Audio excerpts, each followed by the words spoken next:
తొలగించి వాటిని కాలువల్లోకి పంపిణీ చేసి నదిలోకి వదిలే విధంగా అనేక ప్రాంతాల్లో కూడా ఈ రకంగా ఏర్పాట్లు చేయడం జరిగింది. అయితే పెద్ద ఎత్తున ఈ ఒంగోలు, నెల్లూరు జిల్లాల వర్షపాతం ఎక్కువ నమోదైంది. మనం ఊహించిన మచిలీపట్నం, ఏలూరు, కాకినాడ ఈ జిల్లాల కన్నా అక్కడ నమోదైంది. అందుకని వాటిని ఎంత నష్టం జరిగిందనేది కూడా ఇవాళ టెక్నాలజీ మీద అత్యంత ఆధారపడి టెక్నాలజీ లాభాలని ఈ సంక్షేమం కోసం ఇతర ఈ వీటి కోసం వాడుకునే అలవాటు ఉన్న ముఖ్యమంత్రి గారు వాళ్ళ డ్రోన్ల ద్వారా ఇవాళ ఎన్యూమరేషన్ చేసే పని కూడా అన్ని జిల్లాల్లో డ్రోన్ల ద్వారా ఎన్యూమరేషన్ చేస్తున్నారు.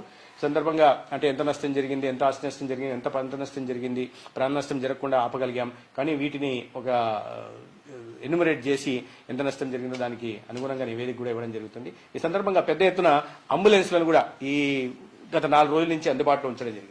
దాదాపు 731 అంబులెన్స్లకు గాను 108లకు గాను 671 అంబులెన్స్లను అందుబాటులో ఉంచాం. అదేవిధంగా ఈ 904 104లకు గాను 785 అంబులెన్స్లను కూడా అందుబాటులో జరగడం జరిగింది. ఈ ప్రభావిత జిల్లాలలో వీటిని మోహరించడం జరిగింది. అదేవిధంగా కావాల్సిన యాంటీబయాటిక్స్ కానీ, ఐవీ ఫ్లూయిడ్స్ కానీ, ఎమర్జెన్సీ బయోలాజికల్స్